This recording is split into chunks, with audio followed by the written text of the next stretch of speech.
Birashoboka ko uyu munsi ku mugabane wa Afrika nta baperezida benshi muri iyi myaka ya vuba bavuze imbwirwaruhame zikomeye cyane cyane mu birebana no kwibasira abanyaburayi n'abanyamerika nka perezida wa Burkina Faso Kapiteni Ibrahim Traoré. Niwe mu perezida muto muri Afrika kubera ko afite imyaka 37 y'amavuko, ariko ari no mu bavuga imbwirwaruhame zikomeye zibasira abategetsi b'u Burayi na Amerika. Mu mbwirwaruhame ze aca imigani cyangwa se agakoresha imvugo nka ushobora kubeshya igice cy'abaturage buri gihe cyangwa se ukabeshya abaturage bose rimwe na rimwe, ariko ntabwo wabeshya abaturage bose buri gihe. Akoresha imvugo nka intsinzi si iherezo, gutsindwa si urupfu, igifite agaciro ni umurava wo gukomeza. Aya ni amagambo ya Winston Churchill. Akoresha amagambo nka bagashoza ntambara ntabwo ari abazitangiza, ahubwo ni abatambamira ukwirindwa kwazo. Muri iki kiganiro tugiye kwinjira mu mbwirwaruhame ya perezida Kapiteni Ibrahim Traoré wa Burkina Faso. Muri iyi mbwirwaruhame aravuga ukuri guteye impungenge ku bukoroni bushya bw'ibihugu byo mu burengerazuba bw'isi. Aranenga ibihangange by'isi n'ingaruka zabyo kuri Afrika.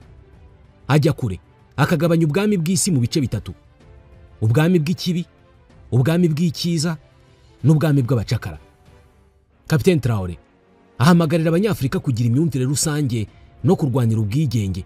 Anagaruka ku ngingo zikomeye nk'ubucuruzi bwa magendu, bw'amanyanga, umutekano n'ubushobozi bwo kwigira. Reka tujyane muri iri somo ryo gutekereza ku hazaza ha Afrika no ku kamaro k'impinduka nyakuri. Hari kera igihe umuntu yakundaga umwuga runaka akagorwa no kubona ishuri ryiza riwumwigisha. Uyu munsi niba ukunda umwuga wo kwakira abantu n'ibigendana nawo byose kandi ukaba witeguye kubyaza ubumenyi bwawe umwuga, ABC Rwanda Limited ikuzaniye ABC Training Academy. Iri ni ishuri ribereyeho gutanga amasomo y'igihe gito cyangwa short courses kubirebana no kwakira abantu kinyamwuga, hospitality management, by'umwihariko gutunganya amafunguro n'ibinyobwa, food and beverage cyangwa F&B courses. Aha harimo no gutunganya ikawa, barista. Hamwe na ABC Training Academy uziga byose guhera ku gutegura ameza, gutunganya amafunguro no kwakira abantu, byose mu isomo rimwe.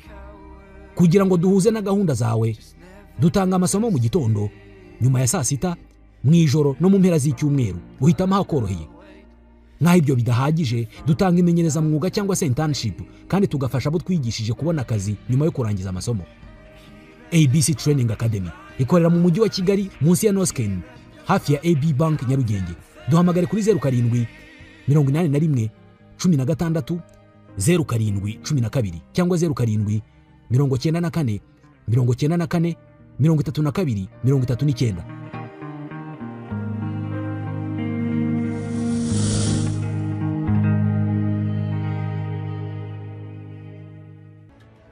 Camarades, Dieu a créé le monde avec tout ce qu'il y a comme bonheur, comme malheur, comme bien, comme mal, les humains, les génies, les animaux et tout ce qui va avec.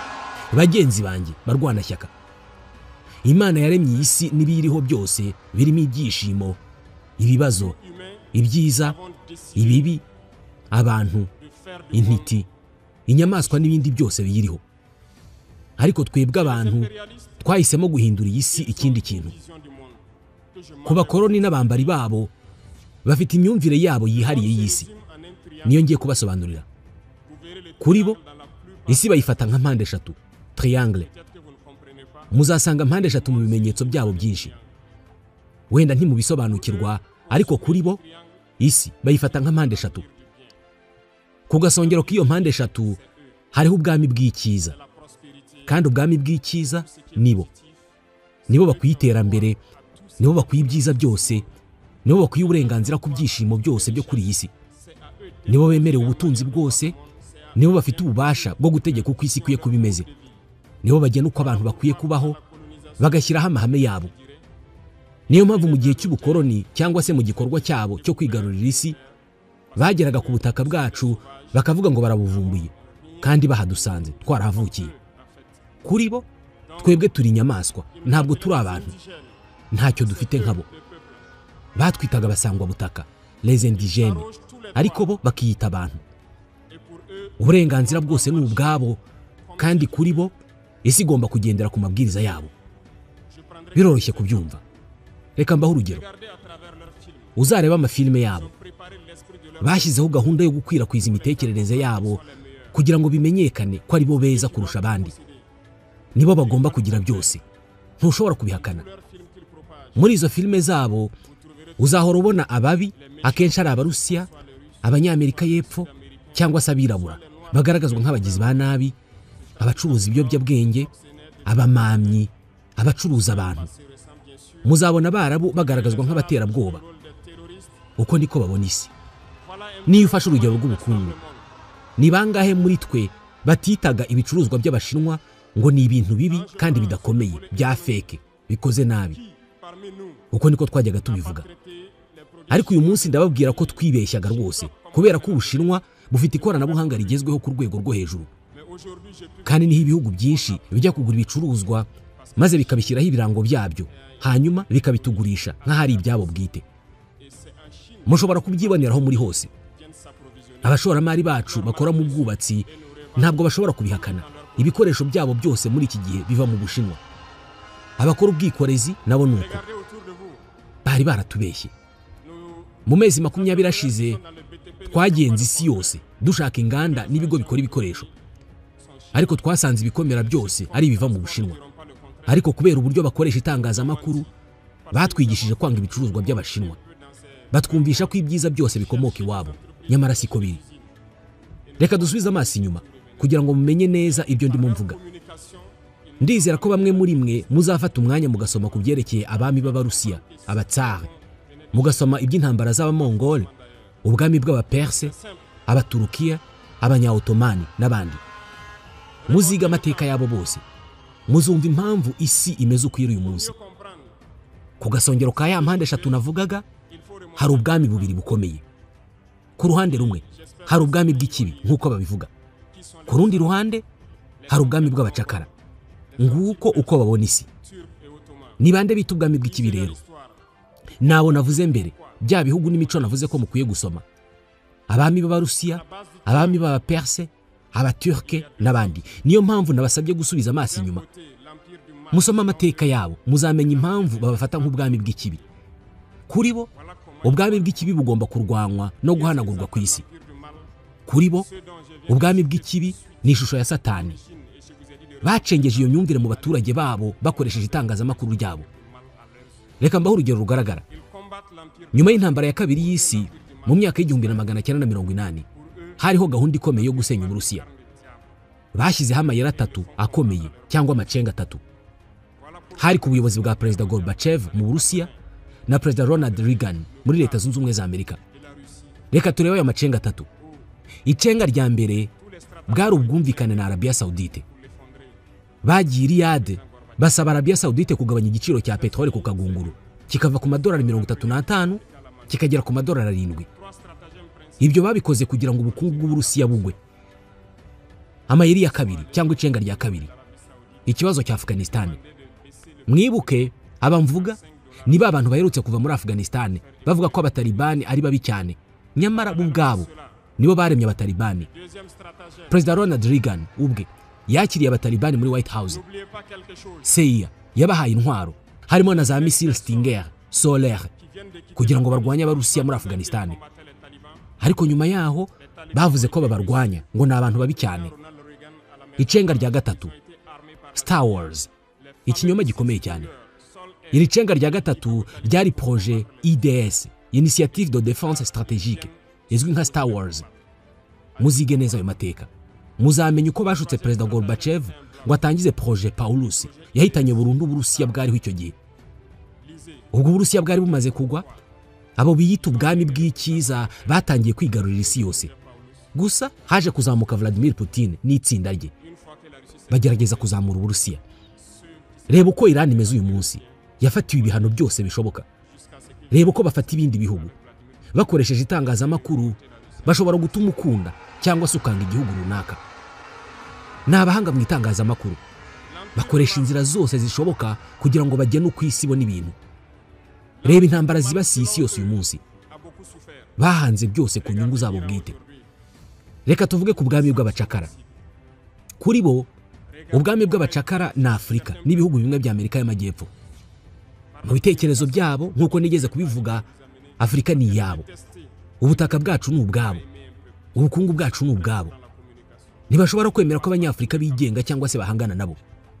Kubera iyo mpamvu bashyize mu mitwe yabo ko umunyafurika ari umuntu woroshye kuyobya, ko umunyafurika agendera ku marangamutima gusa.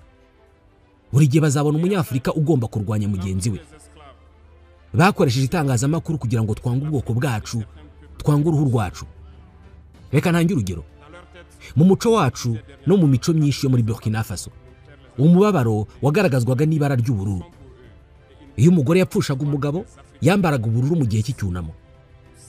Ariko nibo badusabye kwemera ko ibara ry'umukara risobanura urupfu, rikaba irya sekibi n'iryo gusuzugurwa. Ibyo twarabyemeye ku buryo iyo turi mu cyunamo natwe twambara umukara. Tugomba gukanguka, tugomba gusobanukirwa imyumvire badushyizemo. Kuri bo nibo bwami bw'icyiza, hari abandi bafatwa nk'ubwami bw'ikibi, naho twe tukaba ubwami bw'abacakara. Nguko uko abanyamahanga bashaka kutubona isi, mukwiye kubimenya. Noneho ubu ngiye guha ubutumwa bukomeye abanyabwenge bagikorera bampatse ibihugu. Ndabwira bamwe mu banyabwenge bacu bakomeje kuba abavugizi b'abakoloni bashya. Ese ntibazi ibi byose navugaga? Ibi mbabwiye ntabwo ari byo nahimbye, byarasohowe, mushobora kubisanga mu masomero no kuri internet. None aba banyabwenge bacu baba baratinze gusoma ibyo, cyangwa n'uburiganya n'amadolari bagiye bahabwa babasaba guhatira abandi gukomeza kubaha abapfukamisha Afurika. Abanyabwenge nyabo bagomba kwigisha rubanda kugira ngo ikanguke. Bagomba gufasha abaturage kumenya inkomoko yabo no gusobanukirwa uko abashaka kubategeka bababona. Dufata urugero rw'amateka ya zimwe mu ntambara, nk'intambara yo muri Iraq. Babeshye ko Iraq ifite intwaro z'ubumara zishobora gutsemba abantu ku isi. Abasenateri bamwe muri Amerika bifuje ibimenyetso, ariko ntibyaboneka. Abayobozi bamwe muri CIA barasezeye kubera ubwo buhumyi bwa politike. Ibimenyetso by'ubwo buriganya byakozwe n'ibihugu by'uburengerazuba. Mushobora kwibuka ko Niger yashinjwe ibinyoma ngo yagurishije uranium kuri Iraq.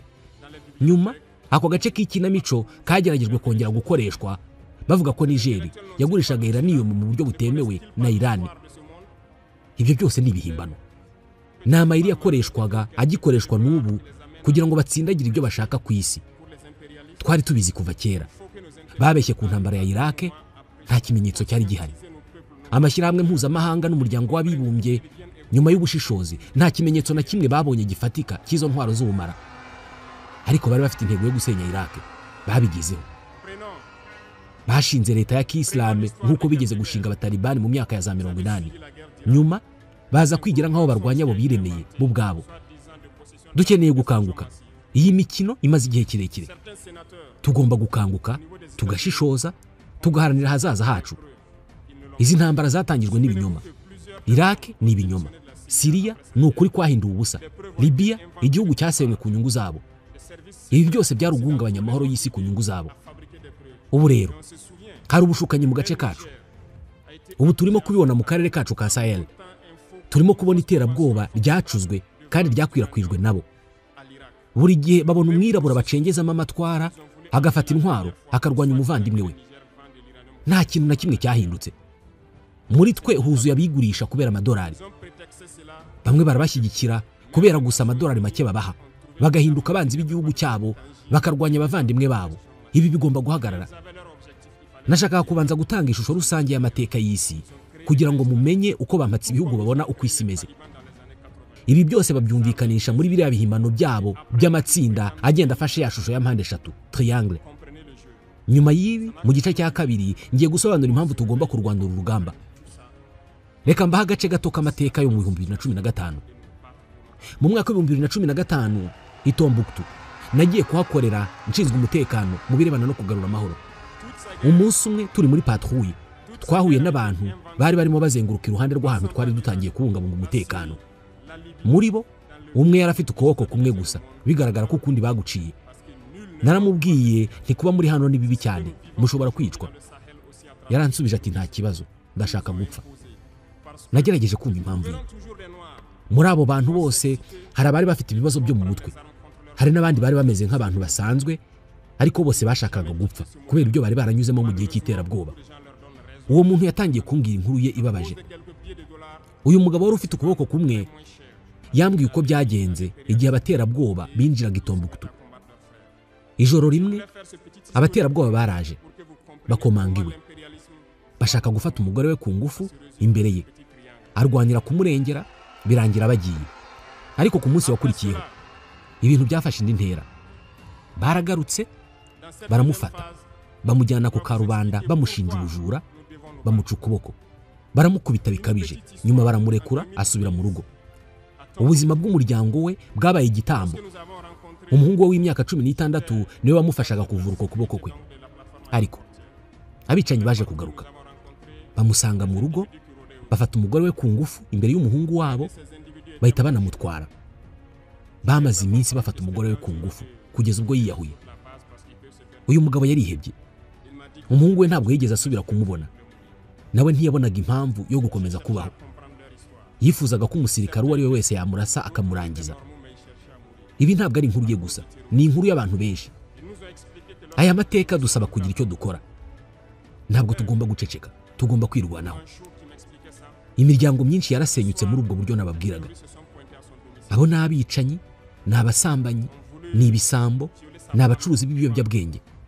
Bafite intwaro, barica, barasenya, bakurura akaga mu duce twacu. Ntabwo babikora kubera imyemerere iyo ari yo yose. Mu 2022 ibintu byageze harindimuka. Mu duce tumwe two muri Burkina Faso abantu bemeye kugirana ubufatanye n'abaterabwoba. Nari kumwe n'itsinda ryanjye dushaka kugenzura ahantu, ariko baratwirukana. Ntibashakaga ko tuguma aho ngaho kubera ko bari basanzwe bafitanye imikoranire n'izo nzererezi z'iterabwoba. Twarababwiye tuti nta masezerano y'amahoro ashoboka n'abicanyi. Nyuma y'igihe gito iyo myumvire yabo yabakozeho. Abaterabwoba barabagambaniye, babasenyera ibyabo byose, batangira gusaba ubufasha binyuze ku mbuga nkoranyambaga. Twagiye kubatabara. Hano icyo nshaka kuvuga nuko ntacyo babasezeranya cyatuma babakunda. Nta bushuti bushoboka hagati yacu n'abicanyi, nta masezerano ashoboka hagati yacu n'abagizi ba nabi. Uyu munsi ibintu bigeze aho bidasanzwe. Mu migi yacu hari abantu bashishikajwe no kubiba ibitekerezo bibi. Bagenda ku ngo zitandukanye bumvisha abagore b'abasirikare FDS nabo muri VDP ko bari bafite amahoro bakiri kumwe n'abaterabwoba. Nitwe twahisemo intambara, nitwe dufite ikibazo. Ubuswa nk'ubwo bubaho, nyamara bazi neza ukuri.